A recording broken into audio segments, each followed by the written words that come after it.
Ariyo mar penj mar KCSE obila omako simbe ong'we yamo maromo 17 e kuonde timo penj mopogore opogore pacho ka kapodi medo keto kenge mag geng'o kuo mar penjno. Jafwambo marwa Chris Owino chakonwa weche manyien mag duol ka oleronwa midhiero ma okwako chenro madhi nyime e weche mag penj.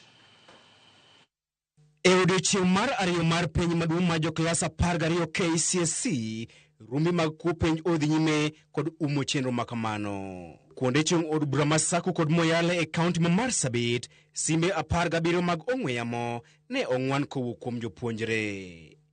Simbe makamago ne ochwal ne apisas mag okwach kich madhi nyime kod timo nonro kaachiel kod chwalo wach makamano jatend weche mag somo e sub-kaunti ma Moyale.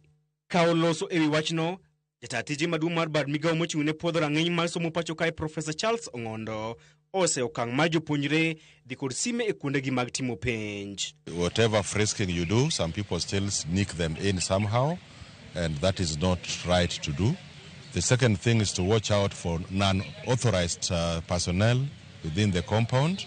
When we see them, naturally, we are always suspicious about what they are doing in those schools. Profesa Ong'ondo mane loso kinde yawo kontena mar kano penj e apis jatend obila e kaunti ma Kakamega ogolo siem mager kapino e joma ibiro yudo kod ketho madhi ataro kod chike matayo penj. And I normally tell the center managers and supervisors, you may not be aware what the children have planned in advance.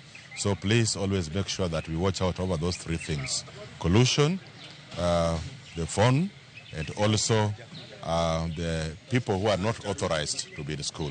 E komachielo, obila dhi nyime kod timo nonro bang' japuonjre moro mar skund sekondar ma St. Philip's Day rem dhi timo penj mare mokwongo bang' jomoko ng'ere ndhiye kendo lal kode.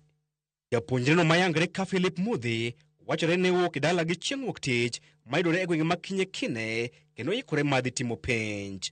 Mimi mtoto wangu aliamka asubuhi kama kawaida, akanjitayarisha kwenda kufanya mtihani. Ndio nikapigiwa simu kutoka shule, nikaulizwa kwani aendi kufanya mtihani. Nikasema alitoka nyumbani 5, nikaambiwa anja fika, nikachukua hatua nikaenda huko shule, nikahakikisha hayuko, nikachukua hatua nikaenda police station.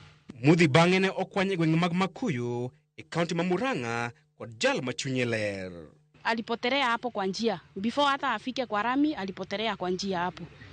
Yeye alijisikia akiwa Makuyu kama ajielewi vizuri. Yeye anakumbuka tu vile alijipata kwa kichaka, aliamka akajipata kwa kichaka, hana viatu za shule, hana shati za shule, kila kitu yake ya shule ilikuwa imeenda. Mageti mreki ne obila dhi nyime kod timo nonro ewi wach makamano.